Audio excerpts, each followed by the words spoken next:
Hello friends, how are you.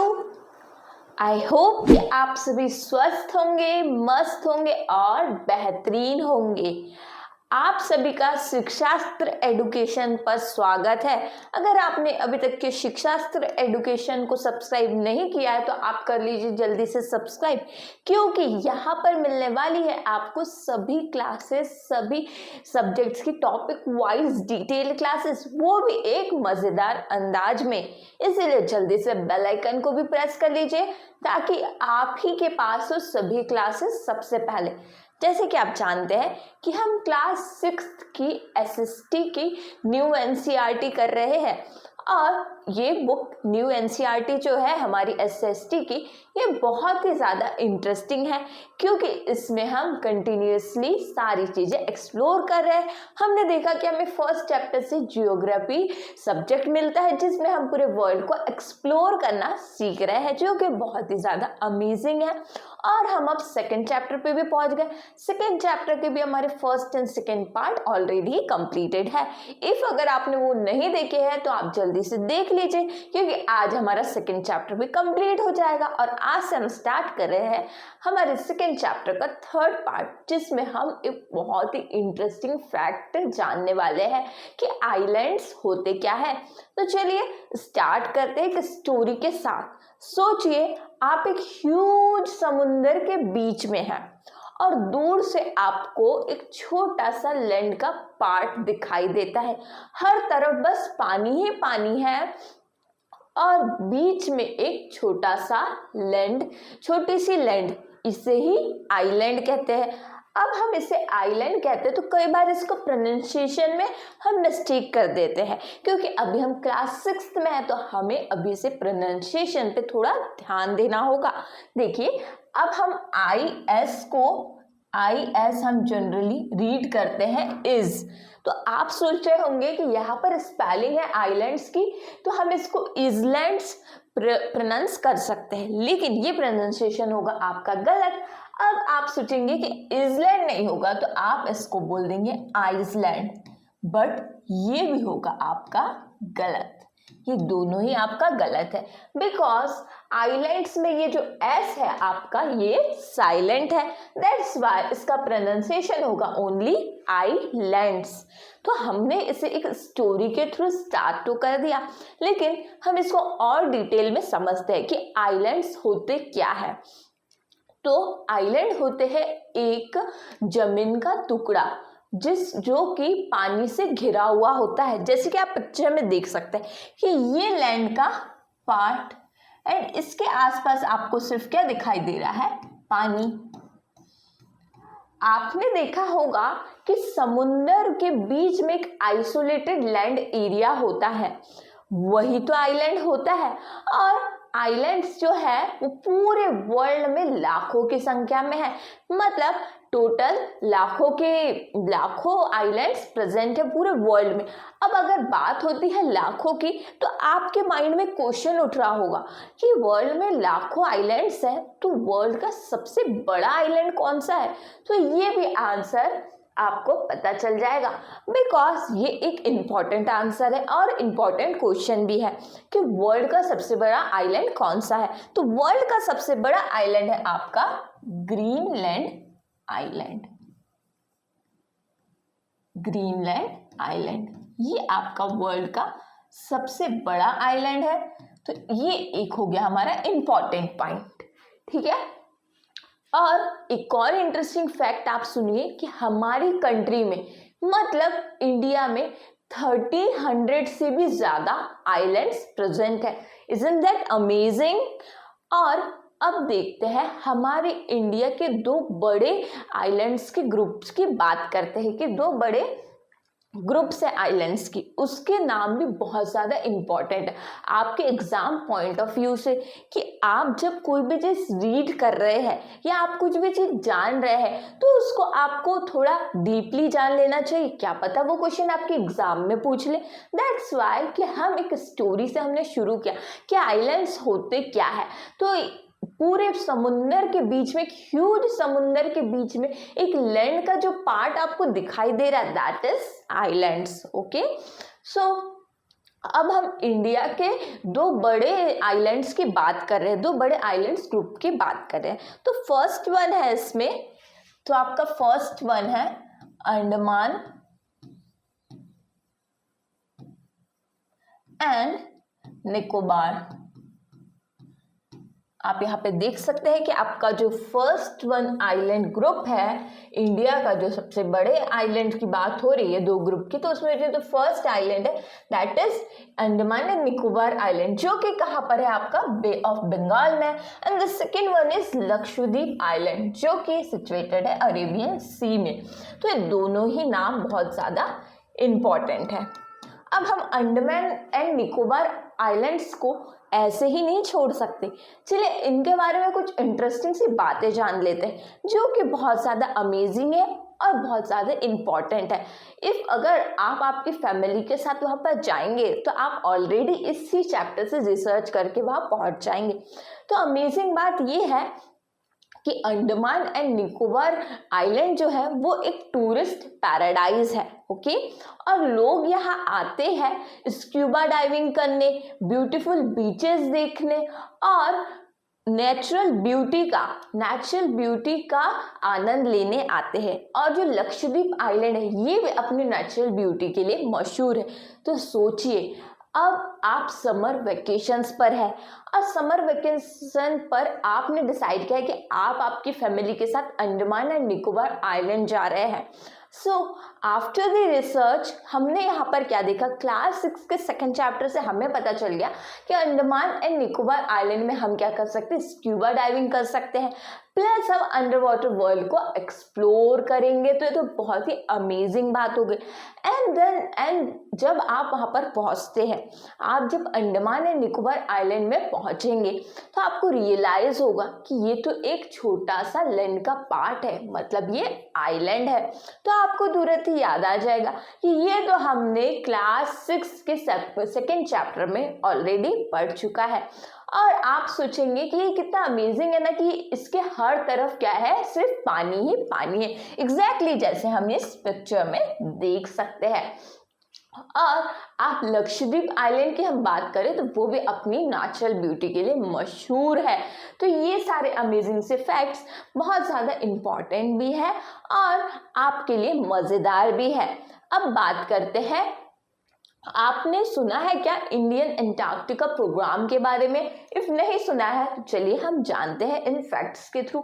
Indian Antarctica program start होता है year 1981 से ये शुरू होता है। एंड 1983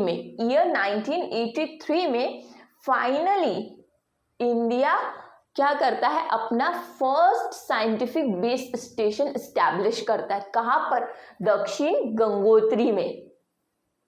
सोचिए, आप इमेजिन कर सकते होंगे कि ये कितना चैलेंजिंग होगा ना एक कोल्ड प्लेस पर रिसर्च करना। लेकिन ये सारे फैक्ट सिर्फ इंटरेस्टिंग ही नहीं है, बल्कि हमें ये भी बताते हैं कि इंडिया के जो इंडियन साइंटिस्ट थे उन्होंने दूर दराज के एरियाज तक के एक्सप्लोरेशन किया है। तो ये बहुत ज़्यादा इंटरेस्टिंग इंफॉर्मेशन हमारे लिए है कि ये जो इंडियन एंटार्क्टिका प्रोग्राम है ये स्टार्ट हुआ था आपका ईयर 1981 में एंड ये फाइनली इस्टेब्लिश होता है ईयर 1983 में।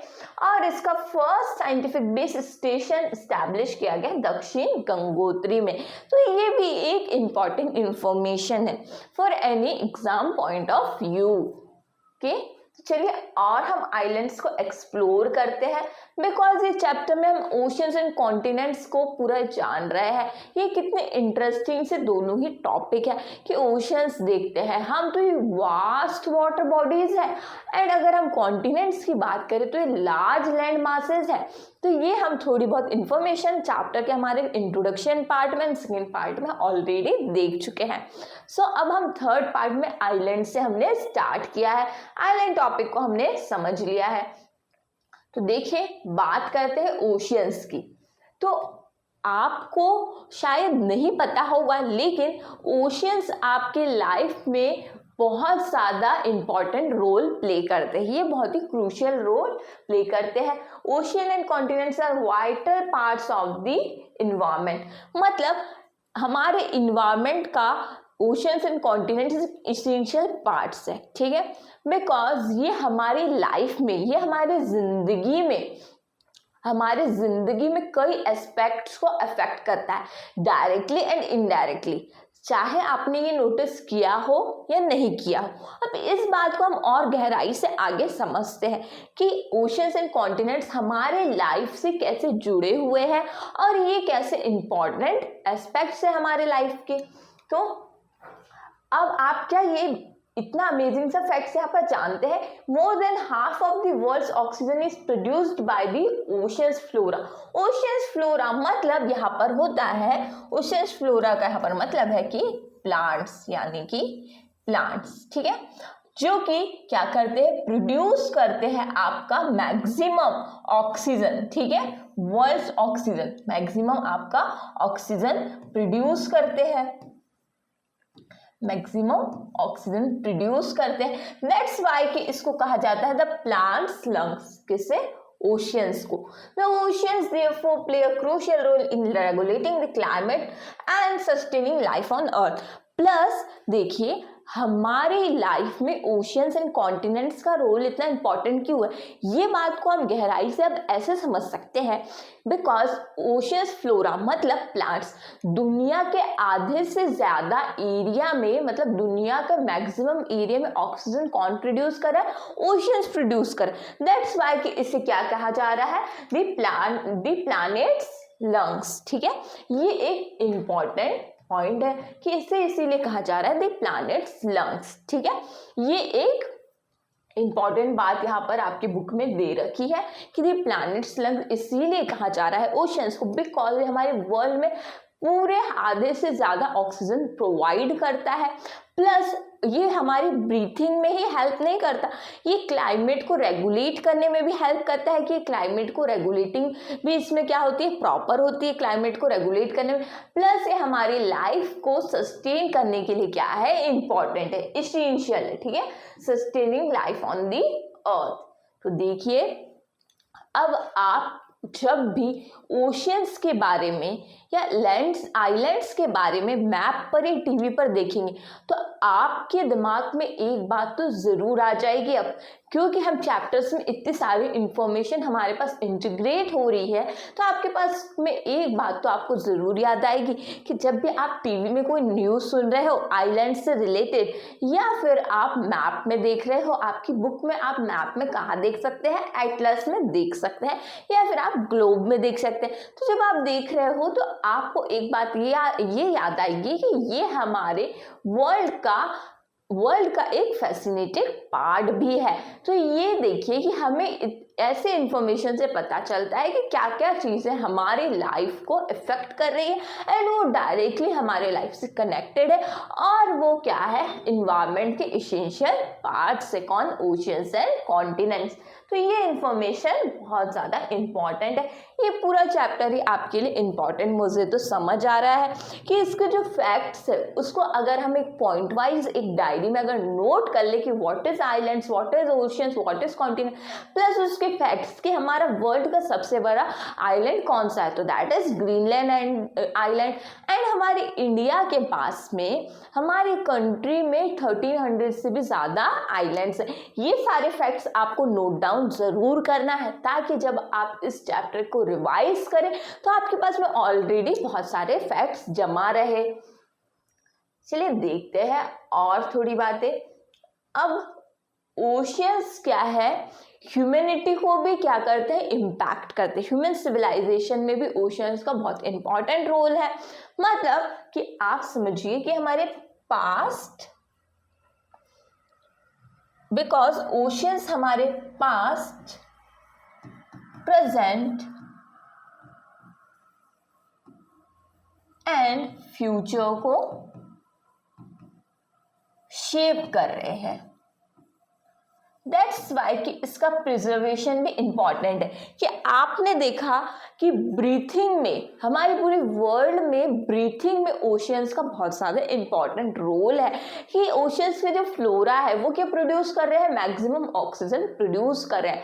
अब इसको एक एग्जाम्पल के थ्रू समझिए कि इफ़ अगर आप घर में एक्वेरियम रखते हैं तो एक्वेरियम में आप फिश के साथ में कुछ नेचुरल प्लांट्स रखेंगे जो एक्वेरियम के लिए होते हैं, तो आप क्या ऑब्जर्व कर सकते हैं कि वो प्लांट से फिश को क्या हो रहा है, हेल्प मिल रही है ऑक्सीजन लेने में। एग्जैक्टली ऐसे ही ओशंस पूरे प्लैनेट पे क्या करते हैं, पूरे प्लैनेट पे प्रोवाइड करते हैं, सप्लाई करते हैं या देते हैं या प्रोड्यूस करते हैं क्या, oxygen, maximum oxygen. That's why कि हमारे इन्वायरमेंट में ओशंस का बहुत ही क्रूशियल रोल है, जिसको हम समझे। अब बात करते हैं कि इसका रोल सिर्फ क्या है, ब्रीथिंग की ही इसमें नहीं है, ये क्लाइमेट को भी रेगुलेट करता है, प्लस हमारी लाइफ को अर्थ पर सस्टेन करता है। अब ये ह्यूमैनिटी में भी बहुत ज़्यादा डीपली इम्पैक्ट करता है, इंक्लूडिंग देखिए कैसे ह्यूमन सिविलाइजेशन में इसका इम्पैक्ट है, माइग्रेशन से लेकर ट्रेड तक, मिलिट्री कैंपेन से लेकर फिशिंग तक के। ठीक है, कि आप देखिए कि ये इसने ओशियंस ने डीपली क्या किया है, इम्पैक्ट किया है हमारी ह्यूमैनिटी में, ह्यूमन सिविलाइजेशन में। कि क्या होता था पुराने ज़माने में, लोगों ने ओशियंस को ही, महासागर को ही क्रॉस करके क्या डिस्कवर किए हैं, नए कॉन्टिनेंट्स को डिस्कवर किए थे। ठीक है, यहाँ पर दैट्स वाई कि ह्यूमन सिविलाइजेशन में भी इसका बहुत गहराई तक की इम्पैक्ट है। अब माइग्रेशन या ट्रेड की बात करें तो आज भी इंटरनेशनल ट्रेड के लिए मेजर ओशियंस के रूट से होकर जाना पड़ता है इंटरनेशनल ट्रेड के लिए। दैट्स वाई कि यहाँ पर कहा जा रहा है ट्रेड के लिए, मिलिट्री कैंपेन्स के लिए भी बहुत ज़्यादा इंपॉर्टेंट। अब फूड सोर्स के लिए आप सभी जानते हैं कि फिशिंग भी, मतलब आप देखेंगे कि फिशिंग हम फूड सोर्स के लिए, हम जब भी हमें फिश खाना होता है तो वो हमें मिलती है अच्छे ओशन से, आपको मिल जाएगी, समुद्र से मिल जाएगी। अब उसके पीछे की मेहनत को भी आप थोड़ा जानिए। एक बार एक फिशरमैन था, वो डेली क्या करता था, फिशिंग करने समुद्र जाया करता था, और उसे तब तक ये नहीं पता था कि समुद्र का इतना ज़्यादा इम्पोर्टेंट रोल है हमारे लाइफ में, कि समुद्र क्या प्रोड्यूस करता है, ऑक्सीजन प्रोड्यूस करता है। लेकिन जिस दिन उसको ये फैक्ट पता चलता है, वो इसकी प्रिजर्वेशन में, कंजर्वेशन के काम में भी लग जाता है कि ओशंस को हमें हमेशा कंजर्व करके रखना, बिकॉज इट्स अवर रिस्पॉन्सिबिलिटी कि हम इसे फ्यूचर जनरेशन तक के सेफ रखें, कि हमारे फ्यूचर जनरेशन भी ओशंस को देख पाए एंड इसके इंपॉर्टेंस को समझ पाए। जैसे आपने देखा था कि हमने चैप्टर के स्टार्टिंग में जूल्स वर्ने जी की बात जानी थी। उन्होंने क्या कहा था कि ओशंस ही सब कुछ है, ठीक है, महासागर ही सब कुछ है। ये आपको, अगर आप इसके किनारे खड़े रहते हैं तो आपको यहाँ पर शुद्ध हवा का क्या होगी, फीलिंग आएगी, आपके लिए यहाँ की जो ब्रीथिंग होगी वो क्या होगी, हेल्दी होगी। तो जूल्स वर्ने जी की ब्यूटीफुल बात हमने चैप्टर के स्टार्टिंग में ही जानी। अब सोचिए फिशिंग, फूड सोर्स फिशिंग में ये, अब एक और एग्जांपल आपको बताते हैं कि आपके प्लेट में जब आप खाते हैं तो आपके प्लेट में एक फ्रेश फिश आती है। अब फ्रेश फिश कैसे आ रही है, जब फिशरमैन ने क्या किया होगा कि वो समुद्र गया होगा आपके लिए फिश कैच करने। ठीक है, इसको एक एग्जाम्पल के ही थ्रू आप समझिए कि फिशरमैन क्या करता है, फिशिंग करता है, तो जब उसने कैचअप की होगी फिश, एंड वो थाउजेंड्स ऑफ किलोमीटर्स क्या होगी उसकी, वो रही होगी, थाउजेंड्स ऑफ किलोमीटर्स उसने क्या की है, मेहनत की है कि उसका सफ़र तो थोड़ा लंबा रहा हो, लेकिन आपके प्लेट तक के आने में उसको ज़्यादा टाइम नहीं लगता फिश को। इसलिए आपको कभी भी नहीं भूलना चाहिए कि इट इज़, हमें क्या करना चाहिए हमेशा, थैंक्स टू दी ओशियंस, कि हमें ओशियंस का थैंक्स करना कभी नहीं भूलना चाहिए, क्योंकि हमें अगर ये एज अ फूड मिल रही है, फिश मिल रही है, तो उसके पीछे भी किसी की मेहनत है, और दैट्स वाई कि हमें ओशियंस की इंपॉर्टेंस कभी भी नहीं भूलना है। अब आपको एक और यहाँ से इंपॉर्टेंट बात पता चलेगी, वो है कि 8 जून को यूनाइटेड नेशंस ने डिक्लेयर किया है वर्ल्ड ओशियन डे। ठीक है। अब ये डे डिक्लेयर किया है तो ये हमें क्या रिमाइंड कराता है, हमें क्या याद दिलाता है कि हमारी एवरीडे लाइफ में ओशियन की बहुत ज़्यादा इंपॉर्टेंस है। आपने देखा कि ब्रीथिंग में ये हमारी हेल्प कर रहा है, क्लाइमेट रेगुलेटिंग में हमारी हेल्प कर रहा है, प्लस हमारे को अर्थ पे रहने के लिए क्या कर रहा है, हमारी लाइफ को सस्टेन कर रहा है। तो ये देखिए कि major role the ocean plays in everyday life, कि आप देख रहे हैं कि हमारी एवरीडे लाइफ में इसका बहुत ही ज़्यादा वाइटल रोल है, इंपॉर्टेंट रोल है। तो ये डेट भी आपके लिए इंपॉर्टेंट है कि वर्ल्ड ओशियंस डे आपका कब होता है, 8 जून को। तो देखिए अगर हम ओशियंस की बात करें, महासागर की बात करें, तो उसके डे की अगर हमें बात पता चल जाए तो हम तो सबसे ज़्यादा अब यहाँ पे समझदारी वाली बात जान गए हैं। ये जिस टॉपिक को हम पढ़ रहे हैं उसका डे भी हमें यहाँ से अब याद रह जाएगा कि हमने ओशियंस को बहुत अच्छे से जाना कि ये बहुत ही वास्ट वाटर बॉडीज है हमारी अर्थ की। अब देखिए अब टाइम आता है पूरे चैप्टर को कंक्लूड करने का, क्योंकि चैप्टर को कंक्लूड करना इसीलिए ज़रूरी है। फॉर एग्जाम्पल कि आप जब भी कोई मूवी देखते हैं तो मूवी में एंड होता है, तो एंड से वो एंड बताता है कि मूवी की इम्पोर्टेंस क्या थी, मूवी से आपको क्या चीज़ें पता चली। ठीक है, आपको मूवी के एंड, आप कभी भी एंड नहीं छोड़ सकते, तभी आपको मूवी पूरी समझ में आएगी जब आप मूवी का एंड देखते हैं। एग्जैक्टली वैसे ही जब हम चैप्टर को कंक्लूड करते हैं, जब हम चैप्टर की समरी देखते हैं ना, तभी हमें एग्जैक्टली समझ में आता है कि क्या क्या पॉइंट्स हमारे लिए इम्पॉर्टेंट है और क्या हमें हमेशा ध्यान रखना है और जो हमें आगे तक के हेल्प करेंगे। तो इससे हमें पता चलता है कि देखिए यहाँ पे हमने ऑलरेडी हम अभी पढ़ते हुए आए हैं कि अर्थ सरफेस पे जो वास्ट वाटर बॉडीज है that is called oceans, and large land masses है उसको क्या कहते हैं, हम कॉन्टिनेंट्स कहते हैं। अब जब हमने वर्ल्ड मैप देखा था तो वर्ल्ड मैप में हमने क्या देखा था कि सारे ओशियंस क्या है, इंटरकनेक्टेड है। ठीक है, इंटरकनेक्टेड है। हमने देखा था Pacific ocean, Indian ocean, southern ocean, तो ये सारी चीजें हम ऑलरेडी वर्ल्ड मैप में देख चुके हैं, तो आपको ये देखना होगा। अब कॉन्टिनेंट्स की बात करें तो इसको जनरली क्या किया जाता है, 7 काउंट किया जाता है। ये भी हम हमारे चैप्टर के सेकंड पार्ट में टेबल के थ्रू ऑलरेडी समझ चुके हैं। अब आपको northern hemisphere and southern hemisphere के बारे में एक ट्रिक बताई गई थी, अगर आपको याद है तो ठीक है, नहीं तो हम इसको एक बार रिकैप कर लेते हैं। हमें क्या पता चलता है कि नॉर्दर्न हेमिस्फीयर में ज्यादा पार्ट में क्या है, लैंड है, एंड साउदर्न हेमिस्फीयर में आपकी क्या है, ज्यादा पार्ट में क्या है, ओशियंस है। तो हमने इसको एक ट्रिक के माध्यम से याद रखा था, तो नॉर्दर्न हेमिस्फीयर को हम लैंड हेमिस्फीयर भी याद रख सकते हैं, एंड हम साउदर्न हेमिस्फीयर को वाटर हेमिस्फीयर भी याद रख सकते हैं, बिकॉज यहाँ है आपके मैक्सिमम ओशियंस मतलब पानी वाला एरिया, एंड लैंड मतलब बहुत ज्यादा कॉन्टिनेंट्स। ठीक है, अब देखिए यहाँ पे बताया जा रहा है 392 oceans and continents. Ocean supports all kinds of marine life, play a critical role in the world climate. They are now seriously affected by human activity and need our collective protection. अब call to action मतलब देखिए हमें अब एक responsibility, अगर हमें पता चलता है कि हमारी कोई हेल्प कर रहा है, ठीक है, हमारी कोई हेल्प कर रहा है, फॉर एग्जाम्पल आप स्कूल में पढ़ रहे हैं तो टीचर आपको टॉपिक समझाते हैं जिससे आपको समझने में आसानी होती। तो अब इस चैप्टर से हमें क्या पता चल रहा है कि ओशियंस एंड कॉन्टिनेंट्स का हमारी लाइफ में इंपॉर्टेंस है, मतलब वो हमें हेल्प कर रहे हैं ब्रीथिंग के लिए, कि हमें ज़्यादा ओशियंस में हमने देखा कि ऑक्सीजन वो ज़्यादा पूरे वर्ल्ड में क्या कर रहे हैं, प्रोड्यूस कर रहे हैं, है ना।